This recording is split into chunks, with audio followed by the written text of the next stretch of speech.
What's up, guys? Benny Adams here with Hollywood Junket, and I have a very special guest. We're talking all about AGT. His name is Mervant Vera. He is a magician, but not only is he a magician, he is a rapper also. He raps and does magic. I saw your audition and I said to myself, I have never seen this before. I will be shocked if this guy does not go far. So I have to grind. Otherwise, I'll be sitting around feeling asinine. Jack of all trades, gold thoughts that I have to mind. Always trying to change my 210s, that's a paradigm. A paradigms I probably go see ya. Paradigms like Heidi and Sophia. I'm a showman so around. How's it going, man? It's going really good. Lots of things going on since my audition aired. The response has been crazy. The video has gotten so many views online. I had so many people reach out to me just with like kind words, which means a lot as an artist. I mean, everyone likes and reposts things, which means a lot. But every once in a while, people write these really inspiring messages about how they've always loved like magic or hip hop, and they've never seen something like that. So that was special to me. Yeah. I bet, man. And I gotta ask you though, which came first, the cards or the rap? Oh man, that is a great question. So believe it or not, the rap came first. When I was younger, I used to rap like just for fun. Never really wanted to be like a big artist or anything like that, but just hanging out with the guys. We spit some freestyles, and I got into magic around 17. I got into magic and kept running with it. And after a while, I was like, man, I gotta put these two together somehow, because I felt like if I didn't, who else would do it? I mean, I was doing a lot of magic. I was still like writing rap, so I was like, let's make this thing happen. Yeah, That's so smart, and that's so true, because I always hear stories like that where people are saying, you know what, no one is doing this. Let me try and do this, and then they blow up like that. So kudos to you, man. That's very, very smart.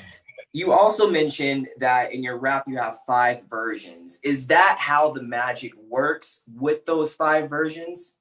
Oh man. Oh, so you listen to bars, okay? No, that's funny. So when I first made this, I used to just freestyle it. I used to have people just shuffle the deck, and I would just rap whatever cards came out, and I would do it over and over, and then I would get lines to come up with from that. And I started writing this idea, and it was going in a different direction. So that whole line is, this is just another lesson. I'm lucky like number 7. Couldn't believe this rap had 5 versions, because I've tried to mix magic and hip hop in different ways, and I was like, oh, this is a good one. Kind of do it. It's like a rough draft, and then How does the rap come to you? How did these lyrics come to you? Was it easy for you? Do you have to take time to brainstorm? Do you have to take a day for yourself to just get the juices flowing? Oh, that's a good question. For me, I've been gifted in the sense that song lyrics come to me pretty easily. I think verses come easier to me than hooks do, and I've always loved writing what I call fantasy rap. So I have raps about a bunch of different topics, and in recent years, I decided to write a lot of magic material, and they kind of, sometimes it comes to me quick, sometimes it comes to me slow, and sometimes I'll see something that'll give me a good metaphor, and I'll just write it down or type it into my phone and save it for later. So it's kind of a mixture of things. Sometimes it does come quick. Sometimes it's like I see a concept and I want to run with that concept. It's a slow burn. I think that's so cool, because again, I hear stories like that where people it just comes to their head and then they just start writing, and I'm like, you are brilliant. You are very brilliant. Going to the magic part, there have been many magicians on AGT these past years. Are there any AGT magicians that inspire you or that you look up to?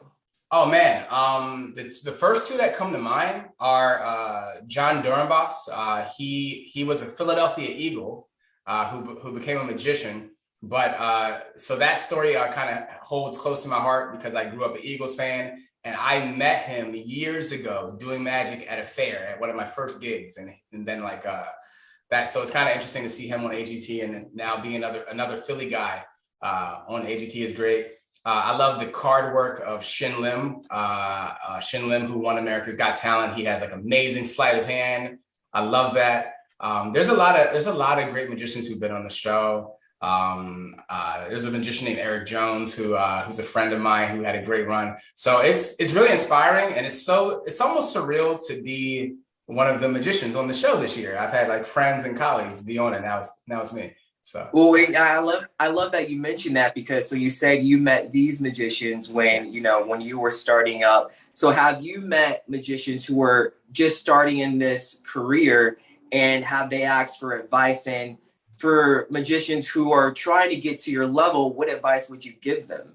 Oh man, I would say stick to it. Stick to it, because magic or any other art form, it comes in waves of highs and lows, and it's not easy to be an artist for a living, especially when you're trying to do something that's kind of niche. Like there's never really been a rapping magician, really, and so when you're doing something niche, it's like, is this going to work? And you're asking yourself all these internal questions. But my advice would be to just be you. Be authentically you. Go up there. Don't worry about if what you're doing is going to work or not, and just see what happens. Try stuff out. Throw some things at the wall, and eventually something will stick.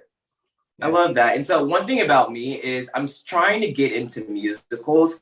I want to like start watching more musicals. Are you into musicals? Do you watch musicals? I just came from Freestyle Love Supreme the other night. The guys who wrote Hamilton, they do like a freestyle rap show. I just came from seeing that. I'm a big Hamilton fan. Obviously with hip hop and theater, gotta love Hamilton. But I grew up watching some musicals. I kind of got into it a little later. I was always kind of more into like radio hip hop, and then I kind of got into theater in college, and I was like, oh, musicals are cool. Maybe we could write some bars in these musicals. That might be. Hey, in the most, in my opinion, the sickest music is like when they mix it up, country, rap, musicals, hip hop. I think that you already mix it up with magic and rap. So, you're onto something, man. You're onto something. Hey, maybe. We'll see. So Simon Cowell, he was pretty upset that you had an audition before. So my question for you is, have you tried to audition for AGT before? And have you tried to audition virtually before? And if you did, was that difficult with what you do? I never auditioned for AGT before. I've always kind of thought about it, and people meet me as a magician, and they're like, oh, you got to go for AGT, you got to go on AGT, and I'll do a trick, and people, I saw someone do that on America's Got Talent, and I was thinking to myself, this is the year I'm gonna go on AGT, and he did give me a kind of I love that he kind of the beat drops, and so Simon's gonna say something bad. He's like, how come you haven't auditioned before? So he gave me 4,000 guesses, so that was great. Yeah, I love that, and that's a good thing, because it is very hard to get a compliment from Simon Cowell. So you're definitely onto something.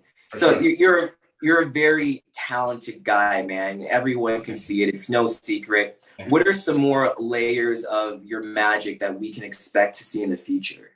Oh man, well, I can't give too much secret sauce away as far as the show, but hopefully. I want to put more visual magic into my performances. A lot of people know me from the performance on America's Got Talent, but I want to show them like the versatility that I have, both with magic and just performance in general. I'm really big into like visual arts and how things look and are framed on stage. So I want to create like a beautiful piece of art in general. Whether you're a fan of magic, or maybe you may not be a fan of hip hop, but it's the thing of meshing these different arts together that everyone can appreciate creativity. And that's my goal, to max that out and to do something that people have never seen before on stage. That's the goal. I have no doubts that you're going to do amazing, man. I have no doubts, and I can't wait to see more of you. Everyone's rooting for you. I know you're going to go far. Mervant, thank you so much for coming on. Can you give all your fans your social media where they can follow you and stay up to date with you? Absolutely. You guys can follow me on the platforms at MERVANT. That's Mervant. Also on TikTok, I'm Mervant Vera. That is my full handle there. Check me out at Mervant or at Mervant Vera. TikTok, Facebook, Instagram, YouTube. Check me out. I'd love if you give me a follow. Thank you.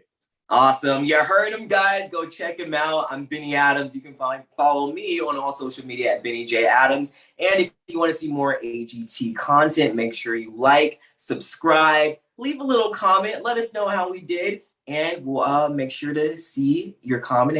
And thank you, guys. We appreciate it. All right. See you guys later. Thanks, Benny. I'll see you.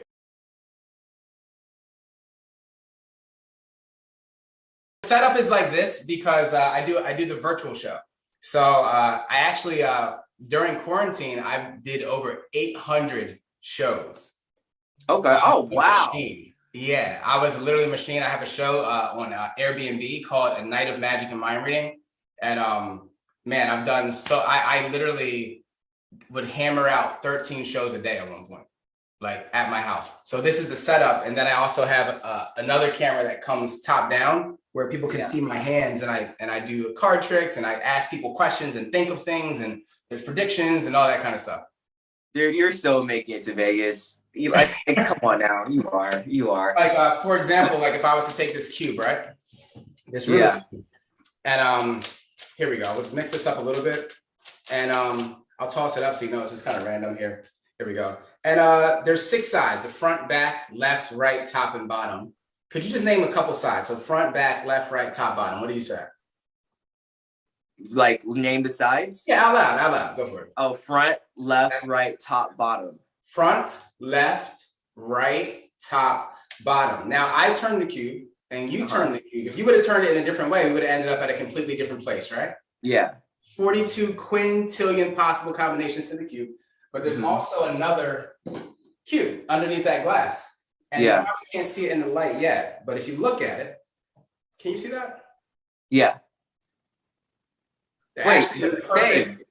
They're the same. But not just on one side. That's on 2 sides of the cube, a perfect match. That's 3 sides of the cube, a perfect match. That's 4 sides of the cube. That's every 5 sides. That's 6 sides, every single side. Yeah.